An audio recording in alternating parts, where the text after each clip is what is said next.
Nona Dirksmeyer was born in December 1985 in the small town of Dover, Arkansas. From an early age, she was known for her quiet and shy demeanor, often keeping to herself and forming close bonds with only a select few individuals.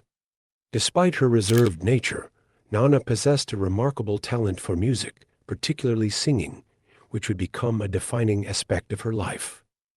Growing up in Dover, a tight-knit community of just over 1,300 residents, Nona's childhood was a mix of small-town simplicity and personal challenges.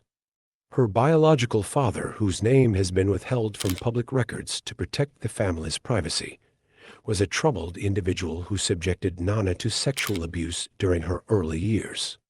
This traumatic experience would have a profound impact on Nona's emotional development and her ability to form relationships later in life. Following her biological father's death, Nona's mother remarried. While her stepfather provided a more stable home environment, Nona struggled to form a close bond with him. The emotional walls she had built as a result of her earlier trauma made it difficult for her to fully trust and connect with her new family dynamic. Despite these challenges, Nona's mother remained a constant source of support and encouragement throughout her life. But first, subscribe to our channel for more content, and don't forget to share it with your friends and family. Nona attended Dover High School, where she began to come out of her shell, particularly through her involvement in the school's music program. It was during these formative years that Nona met Kevin Jones, a fellow student who would become her high school sweetheart and a pivotal figure in her life. Kevin, like Nona, had a passion for music. While Nona's talent lay in her voice, with a particular affinity for opera, Kevin was an accomplished trumpet player.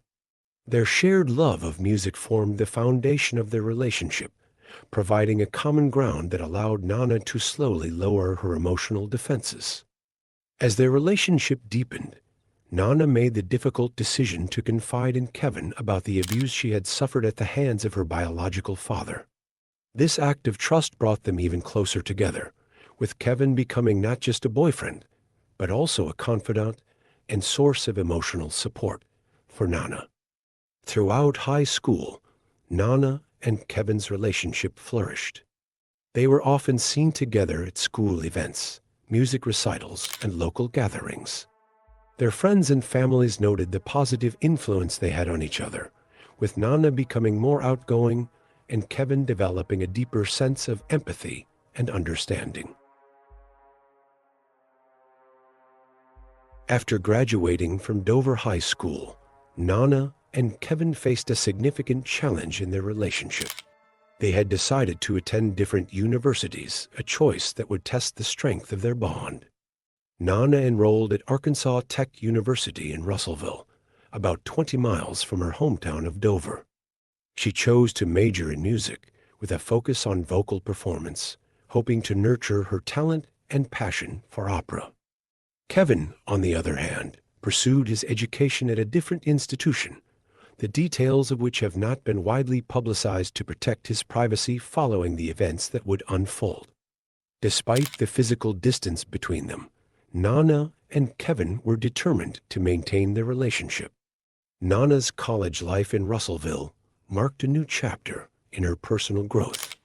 She moved into an off-campus apartment, embracing the independence that came with living on her own for the first time. The apartment, located in a quiet neighborhood, would later become the tragic scene of the crime that would shock the community. At Arkansas Tech, Nona quickly distinguished herself in the music department. Her vocal talents impressed both her professors and peers, and she became involved in various musical productions and recitals. This period of her life was marked by artistic growth and increasing confidence in her abilities. Despite the demands of her studies and musical pursuits, Nona remained committed to her relationship with Kevin. They maintained regular contact through phone calls, text messages, and weekend visits whenever possible. Their friends often remarked on the strength of their relationship, noting how they seemed to support each other's individual growth while maintaining their connection. As the fall semester of 2005 drew to a close, Nona was looking forward to the winter break. She had just completed a successful series of performances and was eager to spend time with her family and Kevin. The couple had made plans to see each other during the break, with Kevin scheduled to return home to Dover for the holidays. On December 14, 2005, Nona and Kevin met up while Kevin was en route to Dover. They spent several hours together, catching up and reaffirming their connection. Friends who saw them that day later reported that they seemed happy and affectionate, showing no signs of the tragedy that was to come. The next day, December 15th, started like any other. Nona had plans to run some errands and prepare for the upcoming holiday season. She exchanged text messages with Kevin in the morning, making plans to meet again soon. However, as the day progressed, Kevin became increasingly concerned when he couldn't reach Nona. His text messages went unanswered, and his calls went straight to voicemail. As hours passed without any contact from Nona, Kevin's worry intensified. He reached out to his friend Ryan, asking him to check on Nona at her apartment. Ryan agreed, driving to Nona's place and knocking on the door. When he received no response, he reported back to Kevin that there was no sign of Nona. Alarmed by this uncharacteristic silence, Kevin decided to drive to Russellville himself. He was accompanied by his mother, who shared his concern for Nona's well-being. Upon arriving at Nona's apartment complex, they met up with Ryan. The group found the front door locked, but Kevin remembered that Nona often left her back door unlocked. Using this knowledge, they gained entry to the apartment. What they discovered inside would forever change their lives and send shockwaves through the community of Russellville. Nona was lying naked on the living room floor, surrounded by a pool of blood. The scene was gruesome and shocking. Kevin, overcome with emotion, rushed to Nona's side and cradled her body while his mother immediately called 911. The police and emergency services were dispatched to the scene, marking the beginning of a complex and controversial investigation. When law enforcement and crime scene investigators arrived at Nona's apartment, they were confronted with a scene that indicated a violent struggle had taken place. The living room where Nona's body was found showed signs of a fierce confrontation. Furniture was overturned, and there were blood splatters on various surfaces. The medical examiner's preliminary assessment revealed that Nona had suffered multiple injuries. The primary cause of death appeared to be blunt force trauma to the back of her head. Investigators theorized that a nearby floor lamp, which was found broken and bloodstained, might have been used as the murder weapon. In addition to the head injury, Nona's throat had been cut, suggesting a particularly brutal and possibly personal attack. The combination of injuries painted a picture of a frenzied assault rather than a calculated act. As the crime scene technicians meticulously combed through the apartment, they made several notable discoveries. 1. An empty condom wrapper was found on the kitchen counter. This piece of evidence would later play a significant role in the investigation and subsequent legal proceedings. 2. Despite the violent nature of the crime, there were no signs of forced entry into the apartment. This led investigators to consider the possibility that Nona might have known her attacker. 3. While Nona's body was found naked, there were no immediate signs of sexual assault. However, a full forensic examination would be necessary to confirm this. 4. Several items appeared to be missing from the apartment, including Nona's cell phone and some jewelry, suggesting a possible robbery motive. 5. Fingerprints and DNA samples were collected from various surfaces in the apartment, including the suspected murder weapon. The investigators also canvassed the neighborhood, interviewing Nona's neighbors to establish a timeline of events and to gather any potential witness statements. Several neighbors reported hearing unusual noises coming from Nona's apartment on the evening of December 15th, but none had thought to investigate or call the police at the time. As is often the case in homicide investigations, the police initially focused their attention on those closest to the victim. In this instance, that meant Kevin Jones quickly became a person of interest. Several factors contributed to the investigators' suspicion of Kevin. 1. He was one of the people who discovered the body, which statistically often indicates involvement in the crime. 2. As Nona's boyfriend, he had a close personal relationship with the victim, and crimes of passion are not uncommon in such scenarios. 3. His emotional state during initial questioning was interpreted by some investigators as suspicious, although others argued it was a natural reaction to the traumatic discovery. 4. The presence of the condom wrapper at the scene led to speculation about possible jealousy or relationship issues as a motive. In the days following the discovery of Nona's body, Kevin was subjected to intense questioning. The investigators' approach was aggressive, often lasting for hours at a time. They pressed Kevin for details about his relationship with Nona, his whereabouts on the day of the murder, and any potential motives he might have had. During this process, Kevin maintained his innocence, providing a detailed account of his activities on December 15th. He explained that he had been at home in Dover for most of the day, a claim that his family corroborated.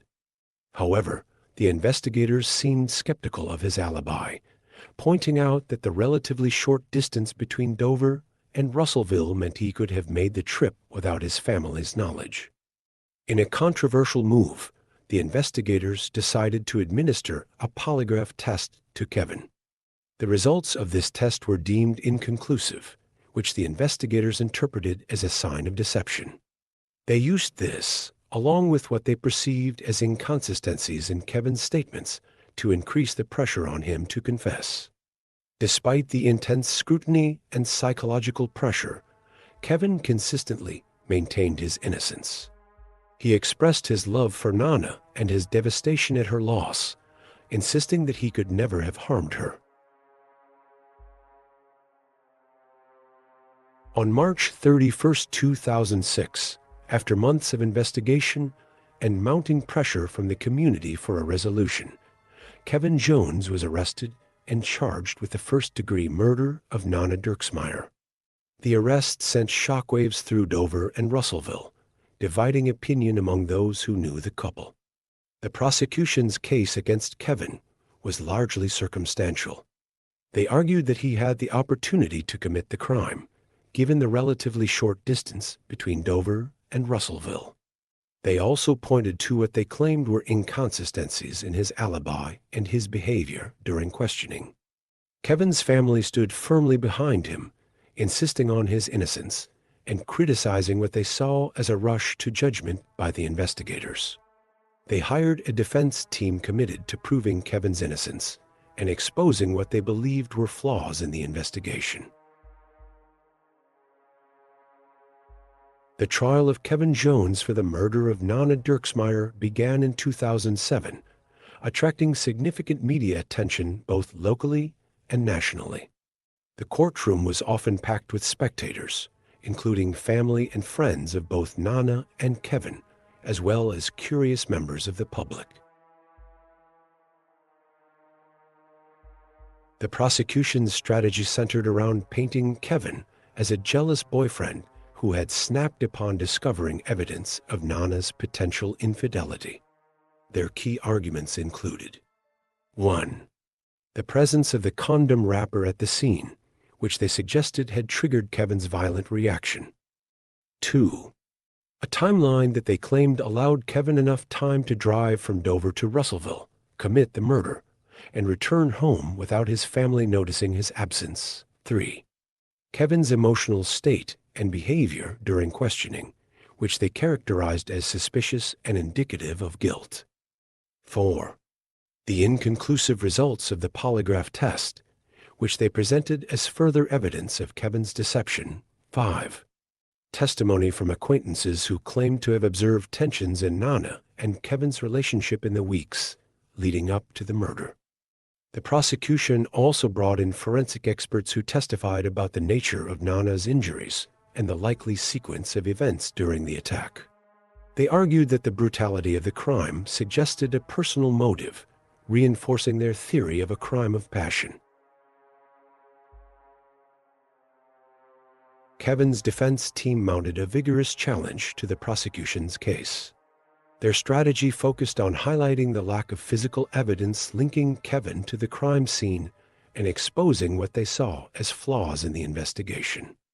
Key points in their defense included: 1.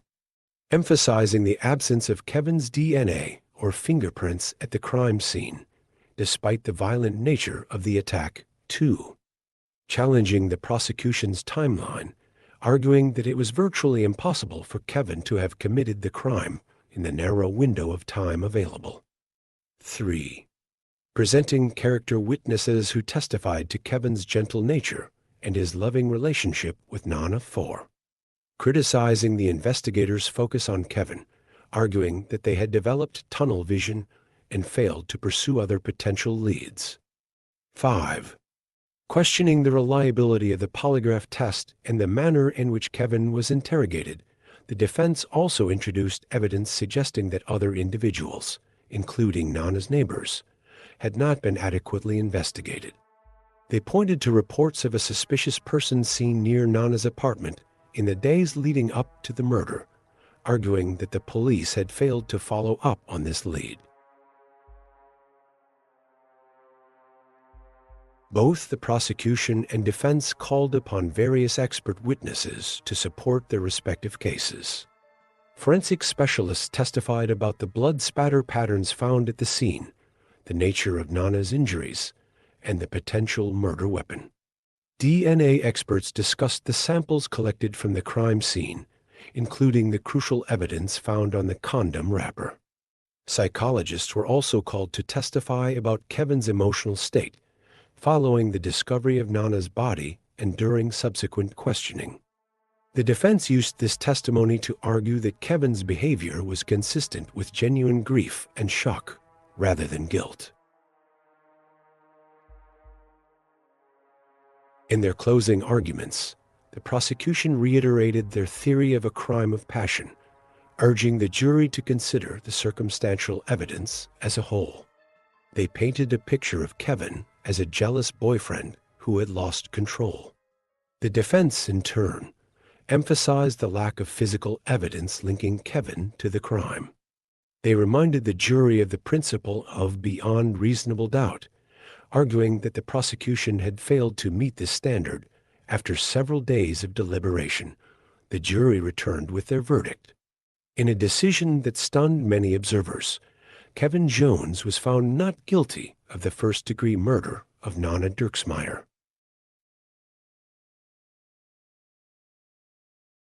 The acquittal of Kevin Jones was met with mixed reactions. While his family and supporters celebrated the verdict, many in the community, including some of Nona's friends and family, were left feeling that justice had not been served.